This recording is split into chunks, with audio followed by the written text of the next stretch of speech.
پہلی رکعت میں سورۃ الناس پڑھ لی تو کیا کریں؟ پہلی رکعت میں سورہ ناس پڑھی تو دوسری رکعت میں کون سی سورت پڑھیں گے؟ نیز اگر وتر کی پہلی رکعت میں سورہ فلق اور دوسری میں سورہ ناس پڑھی تو تیسری میں کون سی سورت پڑھیں گے؟ محمد سالم صاحب انڈیا سے۔ محمد سالم صاحب، صحیح سالم بات تو یہ ہے کہ ترتیب سے صورتیں پڑھا کریں، اور ترتیب سے، جیسے پہلی رکعت میں سورہ فلق تو دوسری میں سورہ ناس۔ لیکن اگر کسی نے اس کی ترتیب کے خلاف بھی کر لیا تو کوئی گناہ نہیں ہے، خاص طور پہ جب بھولے سے ہو جائے۔ تو اگر کسی نے بھولے سے پہلی رکعت میں سورہ ناس پڑھ لی ہے تو بہتر تو یہ کہ دوسری میں بھی سورہ ناس ہی پڑھے وہ، لیکن اگر وہ سورہ فلق بھی پڑھ لیتا ہے تو بھی ٹھیک ہے، بہتر یہ ہے کہ سورہ ناس دوبارہ ریپیٹ کر لے اگلی رکعت میں۔ اور اگر وتر کی پہلی رکعت میں سورہ فلق اور دوسرے میں سورہ ناس پڑھی تو تیسری میں سورہ ناس پڑھ لے، دوبارہ پڑھ لے، نہیں تو قل ہو اللہ پڑھ لے دوبارہ، تو اس میں کوئی ایشو نہیں ہے۔ بہتر ہے ترتیب سے پڑھیں، اگر غلطی سے ترتیب آگے پیچھے ہو گئی ہے تو بھی کچھ نہیں ہوتا اس سے۔ علی ارشد صاحب نے سیالکوٹ سے پوچھا ہے کہ سورہ فاتحہ کے بعد سورت ملانا بھول گئے، سورہ فاتحہ کے بعد سورت ملانا بھول جائیں تو کیا کریں؟ جناب علی ارشد صاحب، سورہ فاتحہ کے بعد اگر آپ فوراً رکوع میں چلے گئے اور آپ کو یاد آیا، رکوع میں یاد آیا کہ میں نے سورت نہیں ملائی ہے، تو آپ رکوع سے کھڑے ہو جائیں، سورت ملائیں، دوبارہ رکوع کریں اور آخر میں سجدہ سہو بھی کریں۔ اور اگر رکوع میں یاد نہیں آیا، سجدے تک پہنچ گئے، آپ کو یاد ہی نہیں آیا، تو اب کیا کرنا ہے آپ نے؟ فرض نماز کی اگر پہلی 2 رکعتوں میں آپ سورت بھولے تھے تو تیسری رکعت میں اب سورت ملا لیں، سورہ فاتحہ کے بعد سورت ملائیں، ٹھیک ہے نا؟ تیسری میں نہیں یاد آیا، چوتھی میں ملا لیں اور آخر میں سجدہ سہو بھی کریں، یہ مسئلہ ہے اس میں۔ اور اگر بالکل ہی بھول گئے آخر تک اور اتحیات میں آخر میں یاد آیا تو صرف سجدہ سہو سے بھی نماز ادا ہو جائے گی۔ اور اگر سنتوں میں یہ کام ہوا ہے، یعنی سنت موقدہ آپ پڑھ رہے تھے یا یہ کہ نوافل پڑھ رہے تھے، تو اس میں تو چونکہ ہر رکعت میں سورت ملانا واجب ہے، فرائض میں تو چلیں پہلی میں نہیں ملی تو تیسری میں ملا لی، لیکن سجدہ سہو پھر بھی کرنا پڑے گا۔ تو یہاں بھی یہ ہے کہ سنتیں اگر آپ پڑھ رہے تھے اس میں سورت ملانا بھول گئے تو رکوع میں یاد آیا تو کھڑے ہو کر سورت ملائیں، دوبارہ رکوع کریں، سجدہ سہو کریں۔ رکوع میں یاد نہیں آیا تو اب بس گئی سورت، اب آخر میں صرف سجدہ سہو کر لیں، نماز انشاءاللہ ہو جائے گی۔ نماز کی ہر رکعت میں سورہ اخلاص پڑھنا، فرض نماز میں ہر رکعت میں سورہ اخلاص پڑھ سکتے ہیں، خلیفہ شاہ نیو یارک سے پڑھ سکتے ہیں، نماز ہو جائے گی۔ حدیث میں آتے ایک صحابی نماز میں بار بار سورہ اخلاص پڑھتے تھے، آپ نے ان کو بلا کے پوچھا، انہوں نے کہا مجھے اس سے محبت ہے، تو آپ نے ان کو جنت کی بشارت دی۔ تو اگر کسی کو عقیدہ توحید سے محبت ہے، اللہ تعالیٰ کی توحید ہے، اس میں اس نیت سے پڑھتا ہے تو انشاءاللہ کوئی حرج نہیں ہے، لیکن نارملی یہ عمل ناپسندیدہ ہے۔ صحابہ نے شکایت بھی اسی وجہ سے کی تھی نا کہ نبی کا عام معمول یہ نہیں تھا، تو بہتر یہی ہے کہ ایک رکعت میں کوئی سورت پڑھیں، دوسری میں دوسری پڑھیں، تیسری میں سنتیں پڑھ رہے ہیں تو تیسری میں کوئی اور سورت، بہتر یہی ہے۔ کبھی کبھار اگر ہو جائے تو کوئی حرج نہیں ہے۔ نماز میں سورتیں پڑھنے کی کیا ترتیب ہے؟ نماز میں سورت پڑھنے کی ترتیب بتا دیں، کس ترتیب سے سورتیں پڑھنی چاہیے؟ اہلیہ ساجد انڈیا سے۔ دیکھیں، نماز میں سورتیں اسی ترتیب سے پڑھنی چاہیے جس ترتیب سے قرآن مجید میں لکھی ہوئی ہیں۔ جو سورت پہلے لکھی ہوئی ہے وہ پہلی سورت میں، جو بعد میں لکھی ہوئی ہے وہ بعد میں۔ جیسے آپ پہلے رکعت میں آپ قل ہو اللہ پڑھ لیں اور دوسری میں الم ترا پڑھ لیں تو یہ بہتر نہیں ہے، کراہت ہے، اس میں مکروہ ہے، ناپسندیدہ ہے۔ نماز بہرحال ہو جائے گی اور کوئی کبیرہ گناہ بھی نہیں ہے، کوئی ایسا بھی نہیں ہے کہ کچھ سخت گناہ گار ہوں گے۔ بہتر یہ ہے کہ جو مصحف عثمانی میں جس ترتیب سے قرآن لکھا ہوا ہے تو صورتیں بھی اسی ترتیب سے پڑھنی چاہیے۔ ہاں، پہلی میں الم ترا پڑھ لی، دوسری میں قل ہو اللہ، تو یہ ٹھیک ہے، لیکن یہ کوئی فرض واجب نہیں ہے۔ اگر کسی نے غلطی سے ایسا کر لیا کہ پہلے بعد والی پھر پہلے والی تو بھی ٹھیک ہے، اس میں کوئی گناہ نہیں ہے۔ عصر سے پہلے نفل نماز کا حکم، عائشہ صاحبہ نیو یارک سے پوچھتی ہیں، عصر سے پہلے نفل نماز پڑھ سکتے ہیں؟ پہلے جتنی چاہیں پڑھیں، بعد میں نہیں پڑھ سکتے۔ عصر کی نماز کے بعد نفل پڑھنا جائز نہیں ہے۔ ہاں، قضاء عمری پڑھ سکتے ہیں، یا کوئی اور قضا نماز ہو جائے تو وہ پڑھ سکتے ہیں، لیکن نوافل عصر کے بعد نہیں پڑھ سکتے، پہلے جتنے چاہیں پڑھیں۔ نماز میں آنکھ بند کرنا جائز ہے؟ کیا نماز میں آنکھ بند کر سکتے ہیں اور کتنی دیر تک؟ عابد خان سعودی عرب سے۔ نماز میں آنکھ بند کرنا مکروہ ہے، ناپسندیدہ ہے، کیونکہ نبی صلی اللہ علیہ وسلم ہمیشہ آنکھیں کھول کے نماز پڑھتے تھے، تو اس لیے بہتر یہی ہے کہ نماز میں آنکھ کھول کے نماز پڑھیں آپ۔ اندھیرے میں نماز پڑھنے کا حکم، اندھیرے میں نماز پڑھنا ممنوع ہے یا نہیں؟ عثمان غنی آئر لینڈ سے۔ کوئی ممنوع نہیں ہے، پڑھ سکتے ہیں۔ کسی نے امانت دی اور ڈاکو نے لوٹ لی تو لوٹانے کا کیا حکم ہے؟ ایک دوست نے مجھے کچھ رقم کہیں پہنچانے کے لیے دی، ایئرپورٹ سے گھر جاتے ہوئے مجھے لوٹ لیا گیا۔ کراچی کس سے لگ رہا ہے؟ لیکن یہ ہیں تو سعودی عرب کے. سعودی عرب میں نہیں ہوا ہوگا، یہ آپ کے ساتھ کراچی میں ہوا ہوگا. خیر، اب اس رقم کو لوٹانے کے بارے میں کیا حکم ہے اور بہتر کیا ہے؟ جزیل احمد صدیقی، سعودی عرب سے. جزیل احمد صاحب، اگر آپ کو کسی نے امانت دی تھی اور واقعی ڈاکو نہیں لوٹی ہے تو پھر آپ پر وہ امانت لوٹانا لازم نہیں ہے. کسی کے پاس بھی جب امانت رکھوائی جائے نا تو اس کے اپنے کسی قصور کے بغیر اگر وہ ضائع ہو جائے تو پھر اس پر لوٹانا واجب نہیں ہے. ہاں، اس طرح سے اس نے وہ امانت رکھی کہ ضائع ہونے کا خطرہ تھا، مثال کے طور پر لاکر کے بغیر باہر ہی ڈال دی اس نے اور خطرہ ہے کہ چور لے جائے گا، تو پھر اس کا مطلب پھر یہ ذمہ دار ہوگا کیونکہ اس نے کوتاہی کی ہے. اس نے اگر اپنی طرف سے کوتاہی نہیں کی اور ڈاکوؤں نے لوٹ لیے تو پھر اس پر لوٹانا لازم نہیں ہے. اب اگر آپ وہ پیسے یوں کرتے ہوئے جا رہے تھے، ڈاکوؤں کو دعوت دے رہے تھے، تو پھر تو آپ قصوروار ہوں گے، آپ پر لوٹانا لازم ہوگا. لیکن آپ نے بیگ میں رکھے تھے، جیب میں رکھے تھے، جہاں بھی سیف جگہ پہ رکھے تھے، پھر ڈاکوؤں نے لوٹ لی تو اب آپ پر لوٹانا کچھ بھی لازم نہیں ہے. راستے میں چلتے ہوئے درود پڑھنا کیا منع ہے؟ درود شریف راستے میں چلتے ہوئے پڑھنے سے بعض علماء منع کرتے ہیں. اس کی کیا حقیقت ہے؟ میرج تاج علی، چھوٹا لکھا ہوا، تاج علی پشاور سے. نہیں جی، ناجائز نہیں ہے، باعث سعادت ہے. چلتے ہوئے ادھر ادھر کی باتیں کرنے سے بہتر نہیں ہے کہ آپ درود شریف پڑھ لیں، تو بالکل جائز ہے، پورا ثواب ملے گا انشاءاللہ. ٹوپی کی جگہ کیپ لگا سکتے ہیں. اگر کبھی کبھی کوئی ٹوپی کے بدلے کیپ لگا لے تو کیا اس سے سنت ادا ہو جائے گی؟ عادل صاحب کشمیر سے. سر، ڈھانپ کے نماز پڑھنا سنت ہے. کیپ اگر آپ نے اس کا رخ پیچھے کر دیا، اس کے جو شیڈ ہے، تو بھی سنت پوری انشاءاللہ ہو جائے گی. بہتر یہ ہے کہ ٹوپی پراپر جو نمازی لوگ استعمال کرتے ہیں وہ والی کیا کریں. کبوتر پالنے کا مشغلہ کیسا ہے؟ کبوتر پالنا اڑانا ثواب ہے یا نہیں؟ عامر مرزا، اڑانا تو بالکل بھی ثواب نہیں ہے، بلکہ بعض فقہا نے تو اس کو ناجائز لکھا ہے. وجہ اس کی یہ کہ جب آپ کبوتر پالتے ہو اور اڑاتے ہو تو چھتوں پہ چڑھتے ہو، لوگ گھروں میں عورتوں پہ نظر پڑتی ہے، سارا محلہ پریشان ہوتا ہے، پھر سیٹیاں بجا رہے ہوتے ہو بالکل عجیب سی اسٹائل میں. تو ہم نے دیکھا ہے کبوتر بالوں کو کس طرح سے عجیب حرکتیں کر رہے ہوتے ہیں. یا تو آپ گاؤں دیہاتوں میں کہیں جہاں آبادی نہیں ہو، جنگلوں میں، وہاں جا کے پال رہے ہیں. تو اس لیے اڑانا جو ہے نا، یہ تو بالکل صحیح نہیں ہے، مکروہ، سخت ناپسندیدہ کام ہے. چھتوں پہ چڑھنا پڑتا ہے اس کے لیے، بے پردگی کا خطرہ، بد نظری کا خطرہ ہوتا ہے، اور وقار کے بھی خلاف ہے انسان کے. باقی اگر گھر میں ویسی پالے ہوئے ہیں، چھتوں پہ سیٹیاں بجا کے اڑاتا نہیں ہے، تو وہ ایک جانور ہے، حلال جانور ہے، پال سکتے ہیں. ثواب تو نہیں ہے لیکن جائز ہے. بعض لوگوں کا تو بزنس ہے، تو بزنس کی نیت سے تو بہرحال جائز ہے پالنا. اور بزنس تو کسی اگر نیت اچھی ہو تو بزنس میں ثواب بھی ملے گا. نیت کیا ہے کہ نبی صلی اللہ علیہ وسلم نے فرمایا جس نے تجارت کی تاکہ لوگوں کے سامنے ہاتھ نہ پھیلائے تو صلہ رحمی کرے، تو آپ صلی اللہ علیہ وسلم نے اس پہ خوشخبری سنائی ہے کہ ایماندار تاجر قیامت کے دن پیغمبروں کے ساتھ ہوگا. تو تجارت کے لیے پالا ہے یا ویسے ہی شوقیہ پالا ہوا ہے تو بھی ٹھیک ہے. لیکن میں مشورہ لوگوں کو یہ دیتا ہوں، جب بھی جانور پالیں ضرور جانور، لیکن دو چیزوں کا خیال کریں. نمبر ایک، جانور حلال ہو. کتے بلی پالنا شریعت میں پسندیدہ کام نہیں. کتا تو بالکل ہی ناجائز ہے، بلی پال سکتے ہیں لیکن وہ بھی کوئی زیادہ شریعت میں اس کو اپریشیٹ نہیں کیا گیا، تو بلکہ بلی کی آمدن کو بھی ناپسندیدہ قرار دیا گیا ہے. تو پہلا کام تو یہ کہ حلال جانور پالیں. دوسرا، وہ جانور جس کا قوم کو اور آپ کو فائدہ ہو. مرغی یہ انڈے دیتی ہے، کل اس کو ذبح کر کے کھا بھی سکتے ہیں. بکری ہے، بچے دے گی، دودھ دے گی، نسل بڑھے گی، گوشت سستا ہوگا بکرے کا. تو اس طرح کی چیزیں پالیں جس سے آپ کو بھی فائدہ ہو اور قوم کو بھی فائدہ ہو. تو باقی جائز ناجائز کی بات نہیں کر رہا، کوئی بھی حلال جانور پالے جائز ہے، لیکن بہتر یہی ثواب ان جانوروں میں ملے گا جن کا قوم کو فائدہ ہے. ان جانوروں کو پالنے میں آپ کو ثواب ملے گا. اس میں اللہ تعالیٰ کا ارشاد ہے، وَمَنْ أَعْرَضَ عَنْ ذِكْرِي، جو بھی میری یاد سے اعراض کرے گا، یعنی مجھے یاد نہیں رکھے گا، فَإِنَّ لَهُ مَعِيشَةً ضَنْكَا، اس کو ایک ایسی زندگی ملے گی جو بہت تنگ ہوگی.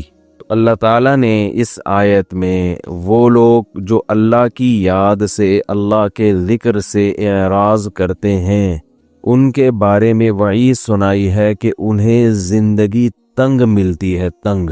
اس آیت کا جو سیاق و سباق ہے وہ حضرت آدم علیہ السلام کا دنیا میں بھیجنا، مٹی سے بنانا، ان سے پھر ایک غلطی ہوئی تو اس غلطی کی پاداش میں جنت سے نکالنا، اور پھر اللہ نے جب آدم علیہ السلام کو دنیا میں بھیجا تو اللہ نے ان سے فرمایا کہ اب یہ اعلان آپ آئندہ آنے والی نسلوں کو سنا دیں.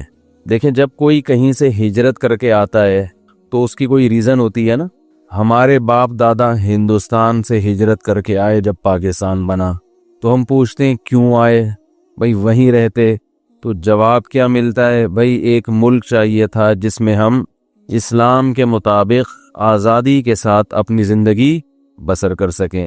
پھر جب ہمیں اسلام نہیں ملتا تو سوال پیدا ہوتا ہے پھر ہمیں اپنی زمینیں چھوڑنے کی، جائیدادیں چھوڑنے کی ضرورت کیا تھی؟ یہ ہوتا ہے نا سوال، بھئی ایک کام کیا، اس کا آؤٹ پٹ نہیں نکل رہا، تو سوال ہوتا ہے کہ وہ کام پھر غلط کیا گویا، کرنا ہی نہیں چاہیے تھا۔ تو یہ سوال تبھی اکثر یہ سوال اٹھایا جاتا ہے بھئی جب پاکستان اسلام کے نام پہ بنا تھا تو اسلام کیوں نہیں ہے؟ تو حکومت کے پاس ان چیزوں کا جواب نہیں ہوتا۔ اب اگر حکومت یہ جواب دے کہ اسلام کے نام پہ بنا ہی نہیں تھا تو یہ بھی غلط ہو جائے گا۔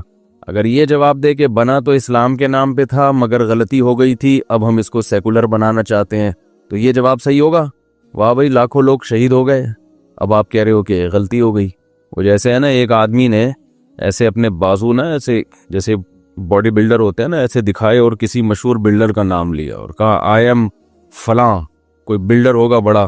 دوسرے نے کہا آئی ایم، کوئی اس سے بڑے بلڈر کا نام لے لیا، آئی ایم مثلا بلڈر نہیں کراٹے مین کا، آئی ایم بروس لی، ایک ایسے لات ہوا میں گھمائی۔ تو تیسرے نے ان دونوں کو ایک مکہ لگایا اور کہا کہ I am sorry, you are Bruce Lee اور یو آر کچھ بھی لگا دیں اس کے آگے، اینڈ آئی ایم کیا ہوں؟ سوری۔ تو ایسے ہی لاکھوں لوگ شہید ہو گئے۔ ابھی پرسوں کسی نے بتایا کہ ان کے رشتہ دار جب 1948 میں مائیگریٹ کر کے آئے تھے، 15-20 افراد میں صرف 2 زندہ بچے، باقی سب راستے میں ہندوؤں کے ہاتھوں شہید ہو گئے۔ تو بڑی قربانی ہے لوگوں کی پاکستان بنتے ہوئے۔ اب آپ اگر کہیں کہ بھائی اس میں اب جس اسلام کے لیے یہ قربانی دی گئی وہ اسلام کہاں ہے، تو گورنمنٹ کہتے I am sorry, we are sorry, ہم سے غلطی ہو گئی، نہیں بنانا چاہیے تھا۔ تو یہ جواب درست ہوگا بھائی؟ غلط ہوگا۔ تو اسی طرح جب اللہ نے آدم علیہ السلام کو جنت سے دنیا میں بھیجا، اس مکھی کو کوئی کنٹرول کرے یار، ٹھیک ہے؟ یہ رفیع بھائی آپ کے علاوہ کوئی کنٹرول نہیں کر سکتا اس کا۔ تو جب آدم علیہ السلام دنیا میں، ایک دفعہ ہمارے حضرت بیان فرما رہے تھے، ہمارے شیخ مفتی رشید احمد صاحب، وہ تو بے انتہا نفیس تھے، ان کے گھر میں تو مکھی کا سوال ہی پیدا نہیں ہوتا۔ بیان شروع کیا تو مسلسل ایک مکھی جو ہے نا وہ حضرت پہ عاشق ہو گئی، تو وہ کنٹرول میں ہی نہیں آئی کسی سے۔ تو آدم علیہ السلام کو اللہ نے اس مٹی سے پیدا کر کے جنت میں رکھا۔ وہ جنت کہاں تھی یہ چیزیں ہمیں بتائی نہیں گئی، آسمانوں پہ تھی یا کوئی اور جہان تھا، واللہ عالم۔ جو چیز جتنی بتائی گئی ہے ہم اس پر اتنا ایمان رکھتے ہیں۔ ان سے ایک غلطی ہوئی جنت سے، کبھی غلطی کے لفظ پہ توہین انبیاء کا کیس نہ بن جائے میرے خلاف۔ آج کل عشق رسول کا ایک یہی بہترین طریقہ ہے کہ الفاظ پکڑ کے توہین کے فتوے لگاتے رہو۔ بہرحال آدم علیہ السلام سے اب تو غلطی ہو گئی، کیونکہ میں نے بول دیا نا غلطی ہوئی، اب تو رجوع کا آپشن بھی نہیں ہے، ٹھیک ہے؟ تو وہ اللہ نے منع کیا اس درخت سے مت کھاؤ، آدم علیہ السلام نے کھا لیا۔ اور کھایا کیوں؟ قرآن نے اس کی وجہ بیان کی ہے۔ شیطان حضرت آدم علیہ السلام کے پاس آیا اور کہا هل ادلک علی شجرۃ الخلد وملک لا یبلی، میں ایسے درخت کا پتہ نہ بتاؤں جسے کھانے کے بعد موت ختم ہو جائے گی، ہمیشہ جنت میں رہو گے۔ ابھی یہ جنت تو ہے لیکن موت بھی تو ہے نا۔ ویسے تو جنت میں موت نہیں ہے لیکن اس وقت تھی، اب نہیں ہے، اور ایسی حکومت ملے گی جو کبھی ختم نہیں ہوگی۔ تو آدم علیہ السلام کے سامنے شیطان نے حضرت آدم اور حوا دونوں کو بہکایا۔ جب میاں بیوی دونوں کا ویژن ایک ہو نا تو بات بنتی ہے، دونوں کی رائے الگ الگ ہو تو کوئی ایک کام بھی نہیں ہوتا گھر میں۔ غلطی پر دونوں جمع ہو جائیں تو غلطی ہوگی، نیکی پر جمع ہو جائیں تو نیکی۔ میاں کچھ اور چاہ رہا ہے، بیگم کچھ اور چاہ رہی ہے، تو اس گھر میں نہ خیر پھیلے گی نہ شر، صرف اس میں پھڈے پھیلیں گے۔ سمجھ رہے ہیں؟ کسی ایک بات پہ جمع ہی نہیں ہوتے کہ اس کو کیا بنانا ہے، بچوں کو کیا بنانا ہے، اس پہ لڑ رہے ہوتے ہیں۔ وہ مولوی بنانے کے چکر میں ہوتا ہے، وہ اداکار بنانے کے چکر میں، دونوں کے جو ویژن ایک دوسرے کے بالکل اپوزٹ، تو اس سے بچہ نہ کوئی فنکار بنتا ہے اور نہ کوئی عالم بنتا ہے، وہ فسادی بن جاتا ہے بس۔ تو یہ نکاح سے پہلے دیکھ لیا کریں کہ جہاں پیغام بھیجنے دونوں کی رائے اور سوچ ایک جیسی ہے یا نہیں ہے، تو وہ ورنہ معاملہ بڑا خراب ہو جاتا ہے۔ تو آدم علیہ السلام کے ساتھ شیطان نے حضرت حوا کو بھی سمجھایا۔ وہ شیطان ڈھیڑ ہوشیار، اس کو پتا تھا کہ دونوں میں سے ایک کو سمجھایا، دوسرے کی سمجھ میں نہیں آیا تو بات بنے گی نہیں۔ مثلا اماں حوا کہتی کہ نہیں کھانا، اللہ نے منع کیا درخت کھانے سے، آدم علیہ السلام کہتے کھانا ہے، تو دونوں میں جھگڑا ہوتا نا، درخت کھائے نہ کھائے جھگڑے کی وجہ سے جنت سے نکل جاتے، اللہ میاں کہتے ہیں کہ یہاں تو میں نے تم دونوں کو رکھا تھا آپس میں محبت کے لیے، اس پہ بھی تم لڑ رہے ہو، تو یہ تو جنت کا ماحول خراب ہو رہا ہے۔ اور درخت کھا کر تو توبہ کے ذریعے تلافی ممکن تھی، جب آپس میں جھگڑا ہوتا نا تو توبہ کر لیتے، مگر جھگڑا ختم، دنیا میں آنے کے بعد پھر جھگڑا کر رہے ہوتے کہ تم نے مجھ سے جھگڑا کیا تھا جس کی وجہ سے اللہ نے ہمیں جنت سے نکالا۔ دیکھو شیطان نے جنت سے نکلوایا تو شیطان سے پھڈا ہو گیا قیامت تک کے لیے۔ اب اگر آدم علیہ السلام کہتے کھاؤ، اما ہوا کہتی نہیں کھاؤ، اور پھر کھا لیا جاتا تو اما ہوا کہتی آپ کی وجہ سے جنت سے نکالا گیا ہے، تو وہ پھڈا قیامت تک چلتا، وہ ختم ہونے والا نہیں تھا۔ سب یہی کہہ رہے ہوتے، ہر عورت اپنے میاں پہ بلی ڈالتی۔ تو اللہ تعالیٰ نے کی حکمت تھی بہرحال اس میں کہ دونوں ایک رائے پہ جمع ہو گئے، بھئی کھانا ہے یا نہیں کھانا ہے، دونوں کی ایک رائے، اور شیطان نے دونوں کو ورغلایا اور کہا کہ میں ایسے درخت کا پتہ بتاتا ہوں کہ تم اسے کھا لو گے تو ہمیشہ زندہ رہو گے۔ انسان کی طبیعت ہے کہ جس چیز سے روکا جاتا ہے نا، اسی کا تجسس اس کے دماغ میں پیدا ہوتا ہے کہ یار کچھ تو ہے بھئی ساری چیزیں۔ اب انسان یہ نہیں دیکھتا کہ اتنی طرح طرح کی نعمتیں، حلال لذتیں اللہ نے حلال کی، ایک چیز کو کہہ دیا تو اسی کے پاس جانے کی کیا ضرورت ہے۔ لیکن شیطان کا وار آپ دیکھو، شیطان اسی چیز کی رغبت دل میں ڈالتا ہے اور اس میں کچھ یعنی اس کو ایسا مزین کر کے پیش کرتا ہے کہ انسان کو لگتا ہے کہ اصل لذت تو اللہ نے رکھی ہی اس میں ہے، حالانکہ ایسا ہوتا نہیں ہے۔ یعنی شیطان نے یہ دھوکے میں ڈال دیا کہ یہ ایسا درخت ہے جسے کھانے سے اس لیے روکا جا رہا ہے کہ ہمیشہ ہمیشہ جنت میں رہو گے، موت کا تصور ہی ختم ہو جائے گا۔ یہ گویا ایک ہوتا ہے نا آب حیات، یہ ثمرہ حیات ہے، یعنی ایسا پھل ہے ثمر حیات کے جسے کھانے سے زندگی ملتی ہے۔ آدم علیہ السلام شیطان کے ورغلانے میں آ گئے۔ انبیاء سے غلطی نہیں ہوتی، غلطی کا مطلب گناہ نہیں ہوتا، مگر ایک خطا انبیاء سے ہو سکتی ہے، وہ یہ کہ اجتہادی غلطی جسے کہا جاتا ہے، اور انبیاء کی جو اجتہادی غلطی ہے اللہ اس پہ بھی ان کو ایسے ہی پکڑتے ہیں جیسے کسی عام شخص کو حقیقی غلطی پر۔ تو علماء نے لکھا ہے کہ اس جنس کے بہت سارے درخت تھے۔ وہ درخت کیا تھا ہمیں نہیں پتا، وہ لوگوں نے کہا گندم تھا، اللہ ہی بہتر جانے کیا تھا۔ گندم کا تو ویسے بھی درخت ہوتا ہی نہیں ہے، لوگ بھی چھوڑتے ہیں تو دیکھتے نہیں ہیں کہ یہ بن بھی رہا ہے کہ نہیں بن رہا۔ گندم کا درخت تھا کہتے ہیں۔ ابھی مجھے خیال آیا، ہم تو بچپن سے یہی سنتے آ رہے ہیں گندم کا درخت، لیکن اب خیال ہو رہا ہے کہ درخت گندم کا ہوتا ہی نہیں ہے، تو بہرحال وہ کچھ بھی ہو سکتا ہے۔ تو آدم علیہ السلام کے ذہن میں خیال آیا کہ اللہ نے یہ کہا ہے وَلَا تَقْرَبَا هَٰذِهِ الشَّجَرَةَ، ہادہ اشارہ کے وقت کہا جاتا ہے، یہ والا درخت اس کے قریب مت جانا۔ مطلب یہ تھا کہ یہ اس ٹائپ کے جتنے بھی درخت ہیں، مثلاً فرض کر لیتے ہیں وہ آم کا درخت تھا، تو مراد یہ تھا کہ یہ آم کھانے پر پابندی ہے، باقی جو مرضی کھاؤ۔ تو آدم علیہ السلام اس وقت تک یہی سمجھتے رہے کہ پابندی ہے، ہر قسم کے آم کے درخت پر پابندی، لیکن شیطان نے ورغلایا کہ صرف یہ والا، باقیوں پر اللہ نے تھوڑی پابندی لگائی ہے، تو ان کے دل میں وسوسہ آ گیا کہ باقی کھا لو۔ اب یہ غلطی اس لحاظ سے ہے کہ جب کوئی شخص کسی کو آرڈر دیتا ہے نا، تو پہلی مرتبہ اس کا جو مطلب سمجھ میں آئے اصل مطلب وہی ہوتا ہے، اس سے بھی سبق ملتا ہے ہمیں، اور جو مطلب بعد میں آئیں بائیں شائیں کر کے ضرورتیں اور حاجات کی بیس پہ سمجھ میں آئے وہ اصل مطلب نہیں ہوتا۔ اس سے تقلید کا وجوب بھی ثابت ہوتا ہے کہ مسائل میں کسی ایک مسلک کو فالو کرو۔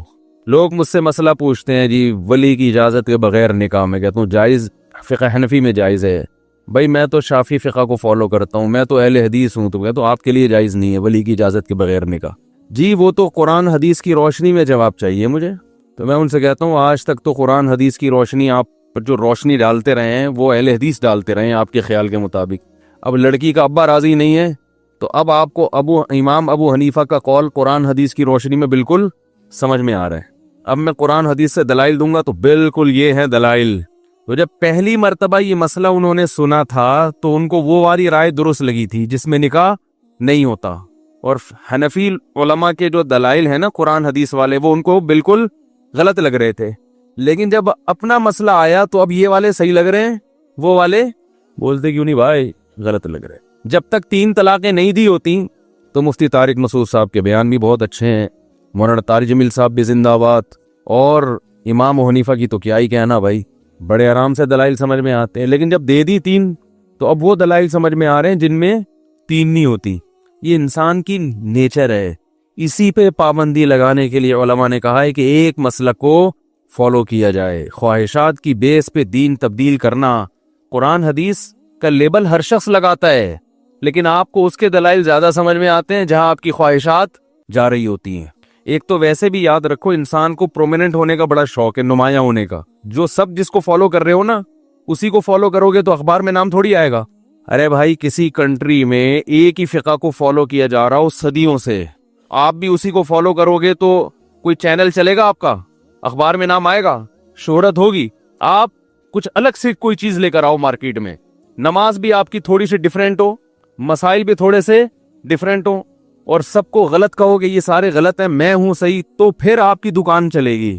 سمجھ میں آ رہی ہے بات؟ تو بعض لوگوں کو قرآن حدیث کے دلائل اس لیے سمجھ میں آ رہے ہوتے ہیں، حالانکہ دلائل دوسری طرف بھی ہوتے ہیں، لیکن یہ والے اس لیے سمجھ میں آ رہے ہوتے ہیں کہ ان سے ان کی دکان چل رہی ہوتی ہے. اور ویسے بھی 3 طلاق کے مسئلے میں تو اہل حدیث کا مسلک 100% غلط ہے. 3 طلاق میں تو ان سے فتویٰ لینا کسی بھی صورت میں جائز نہیں ہے. یہ الگ ٹاپک ہے، اس پہ میں کئی دفعہ دلائل سے بات کر چکا ہوں، دوبارہ ریکارڈ کرواؤں گا انشاءاللہ. ابھی میں اصل ٹاپک کی طرف آتا ہوں. تو اب دیکھیں آدم علیہ الصلاۃ والسلام کو جب یہ کہا گیا کہ بھئی یہ درخت نہیں کھانا، تو اس وقت ان کے ذہن میں یہ آ گیا تھا کہ یہ اور اس جیسے دوسرے بھی سب حرام ہیں، تو وہ صحیح مطلب تھا.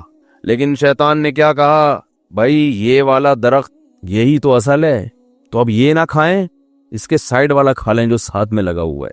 اب چونکہ اس میں ایک اٹریکشن شیطان نے پیدا کر دی کہ بھئی اس سے جو منع کیا گیا نا وہ کوئی ریزن ہے، اور ریزن یہی ہے کہ ہمیشہ زندہ رہو گے، تو اب آپ یہ والا کھا لیں. آدم علیہ السلام اور اماں حوا دونوں کو سمجھاتا رہا، دونوں سوچ میں پڑ گئے، دل چاہ رہا ہے کھانے کا. انہوں نے کہا چلو یہ والا نہیں تو یہ والا کون سا اللہ نے صراحتاً منع کیا ہے، کھا لیں گے. اللہ پوچھے گا تو ہم کہیں گے اے اللہ یہ والا تھوڑی تھا، تو نے تو یہ والا کہا تھا، اچھا غلطی ہو گئی، آئی ایم سوری. ٹھیک ہے نا، اے اللہ ہم سے کیا ہو گئی، غلطی ہو گئی. تو جیسے اب یہ غلطی جان کر ایسی نافرمانی نہیں ہے، کیونکہ ایک ایسی غلطی ہے جس کی تعویل ممکن ہے. تو اب جیسے ہی کھایا ہے، قرآن کہتا ہے فَأَكَلَا مِنْهَا فَبَدَتْ لَهُمَا سَوْآتُهُمَا. سب سے پہلی سزا کیا ملی ہے، اللہ نے لباس چھین لیا. دیکھو یہ سزا کے طور پر بیان کیا، لباس چھین لیا. میاں بیوی دونوں برہنہ ہو گئے، حالانکہ میاں بیوی کا آپس میں کوئی پردہ بولو بھائی نہیں ہے. لیکن اس سے ایک بات پتہ چلتی ہے کہ اگرچہ پردہ نہیں ہے لیکن نارملی حالات میں حیا کا تقاضا ہے کہ وہ لباس پہن کے رہیں، اس سے انسان کو شرم آتی ہے. اب میاں بیوی کا پردہ نہیں ہے تو اب یہ تو نہیں کہ آپ بغیر کپڑوں کے گھر میں گھومنا شروع کر دیں، نارمل کنڈیشن میں بھی آپ ایسے ہی گھومتے رہیں، یہ حیا کے خلاف ہے. اسلام میں بہت بڑی سزا ہے کہ کوئی دیکھنے والا بھی نہیں ہے پھر بھی لباس چھین لینا، بے لباس ہونا، یہ کیا ہے، سزا ہے. تو ان لوگوں کی عقل پہ ماتم کرو جو خود سے بغیر لباس کی زندگی گزارتے ہیں، جبکہ دیکھنے والے نامحرم بہت ہوتے ہیں. بہت مشکل ہے بھائی. وہ خواتین جو بے لباس ہو کے زندگی گزارتی ہیں، اور صرف شوہر نہیں ان پہ نامحرم مردوں کی بھی بہت نظریں پڑ رہی ہوتی ہیں، تو وہ کتنی بے عقلی ہے، ان کی حیا کیسی ختم ہو چکی ہے کہ جو چیز سزا تھی وہ اس کو انٹرٹینمنٹ سمجھ رہے ہیں. تو لباس انسان کی زینت ہے، بے لباس ہونا یہ فطرت کے بول لو نا بھائی کیا جا رہا ہے، فطرت کے خلاف ہے، یہ سزا ہے کپڑے چھین لینا. لیکن آپ گوروں کو دیکھو بغیر کپڑوں کے بھی کوئی ان پہ صحت پہ اثر نہیں پڑتا.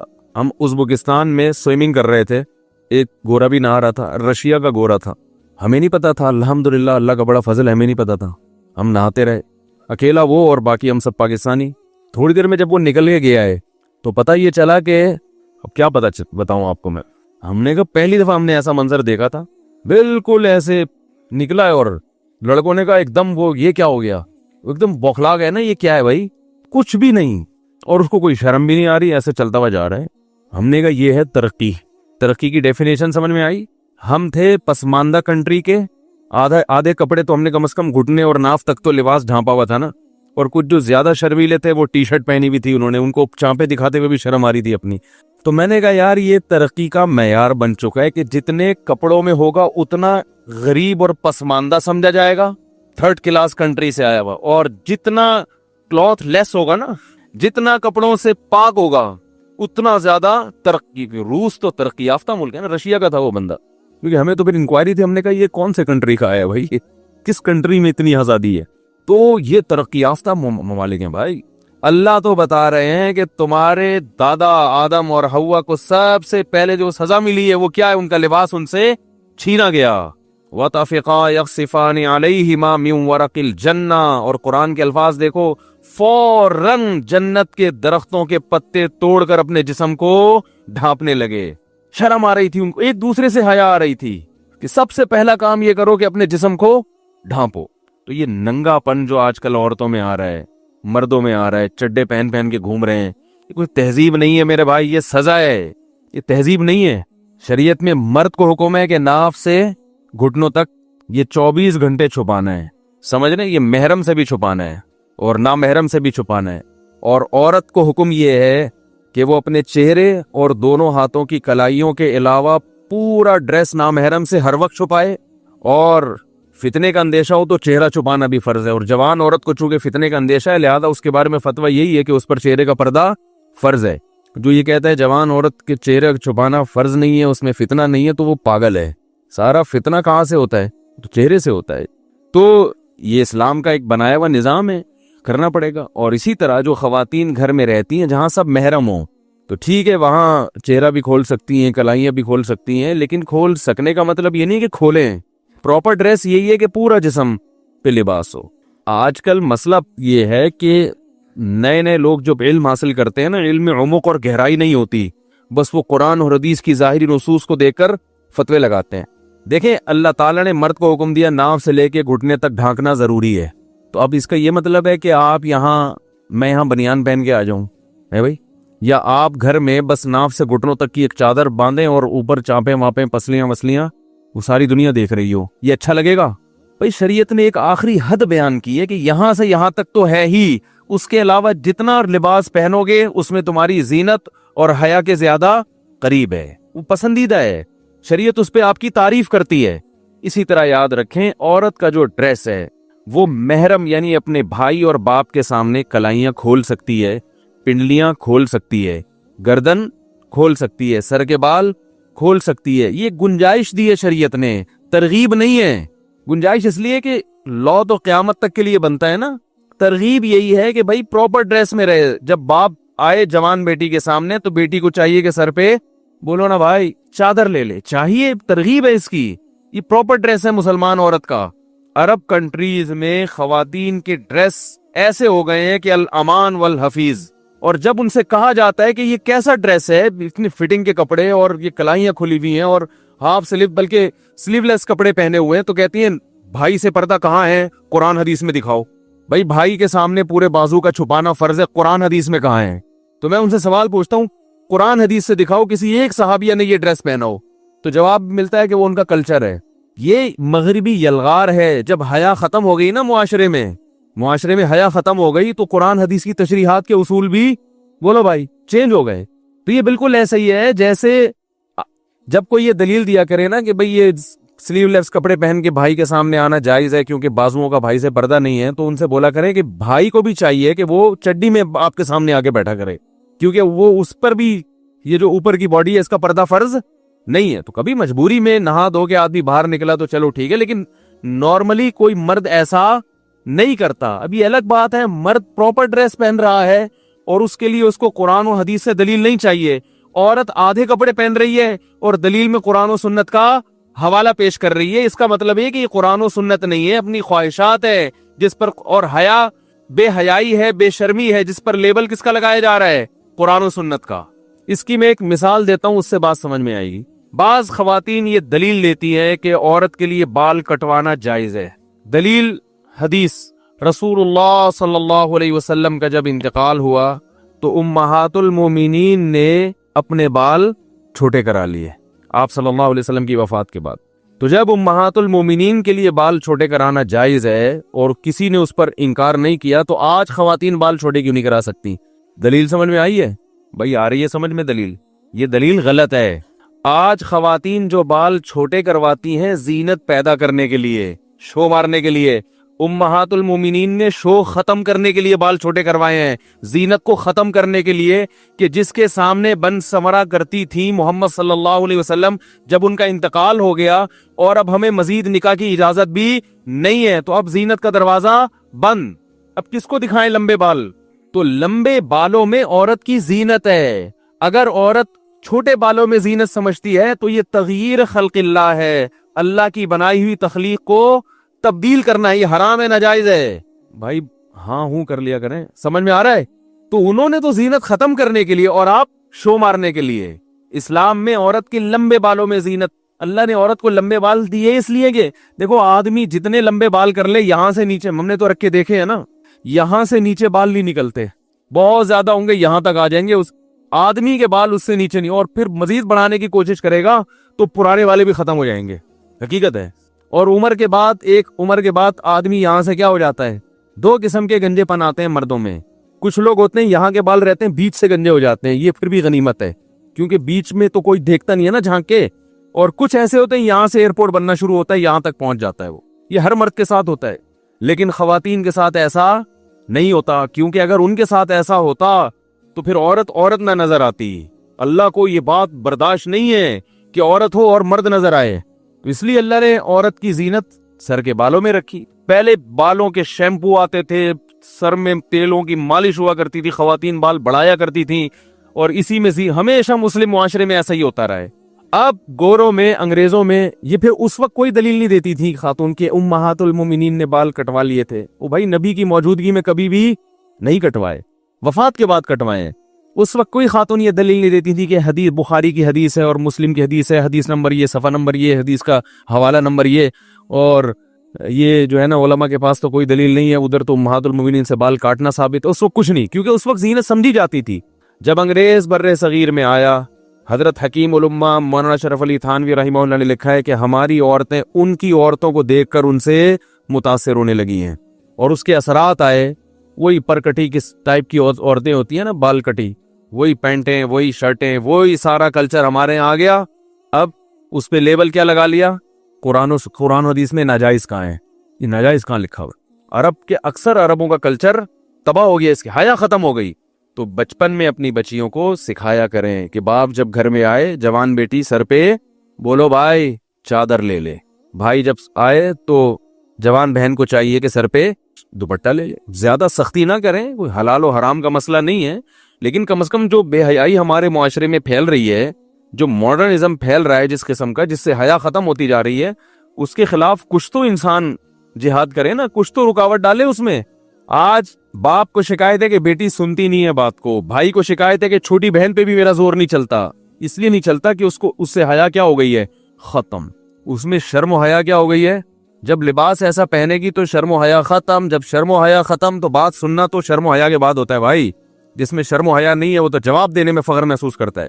شرم اور حیا ہی تو ہے جس سے نظام چلتا ہے دنیا میں. انسان کو شرم آتی ہے باپ کے سامنے اونچی آواز سے بات کرتے ہوئے، بوڑھے سے آگے چلتے ہوئے، علماء کی ساتھ بدتمیزی کرتے ہوئے، اور جو ہے وہ گھر میں جو رشتہ دار ہیں ان سے تمیز سے بات کرتا ہے. شرم ہی تو ہے. اگر یہ شرم آپ نے نکال دی تو بس پھر آپ خیر کی امیدیں نہ رکھیں. تو آدم علیہ السلام کو اللہ نے کیا سزا دی؟ درخت کا پھل کھاتے ہی سب سے پہلی سزا ملی ہے، اللہ نے ان سے ان کا لباس چھین لیا. وَطَفِقَا يَخْصِفَانِ عَلَيْهِمَا مِنْ وَرَقِ الْجَنَّةِ، جنت کے درختوں کے پتے فوراً اپنے اوپر ڈھانپنے لگے کہ حیا اور شرم کی وجہ سے. تو شرم انبیاء کی سنت ہے، سمجھ رہے ہیں؟ حیا انبیاء کی سنت ہے. اور پھر اللہ تعالیٰ نے آدم علیہ السلام سے کہا وَطَفِقَا يَخْصِفَانِ عَلَيْهِمَا مِنْ وَرَقِ الْجَنَّةِ وَنَادَاهُمَا رَبُّهُمَا أَلَمْ أَنْهَكُمَا عَنْ تِلْكُمَا الشَّجَرَةِ وَأَقُلْ لَكُمَا إِنَّ الشَّيْطَانَ لَكُمَا عَدُوٌّ مُبِينٌ. اے آدم کیا میں نے تم دونوں سے پہلے نہیں کہا تھا کہ اس درخت کے قریب مت جانا؟ اور میں نے پہلے بتا دیا تھا کہ شیطان تم دونوں کا کھلا ہوا دشمن ہے، وہ تمہیں ورغلانے کی کوشش کرے گا. اب دیکھو شیطان کا ورغلانے کا اسٹائل بھی سمجھ میں آ گیا یہاں کہ شیطان ورغلاتا کیسے ہے.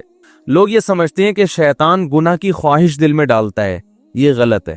گناہ کی خواہش یہ ویسے ہی دل میں ہوتی ہے. لوگ کہتے ہیں نا رمضان میں شیطان بند ہو جاتا ہے تو گناہ کیوں ہوتا ہے؟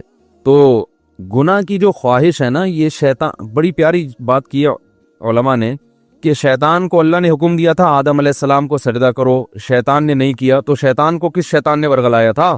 کیا ہو گیا بھائی؟ شیطان کو کسی شیطان نے بولا تھا کہ سجدہ نہیں کرو، یہ مٹی سے بنا اور تمہاری ویلیو گر جائے گی؟ تم آگ سے بنے ہوئے، تم مٹی کو سجدہ کرو گے تو تمہاری ویلیو ختم ہو جائے گی۔ ایک پٹیاں کس نے بڑھائی تھی؟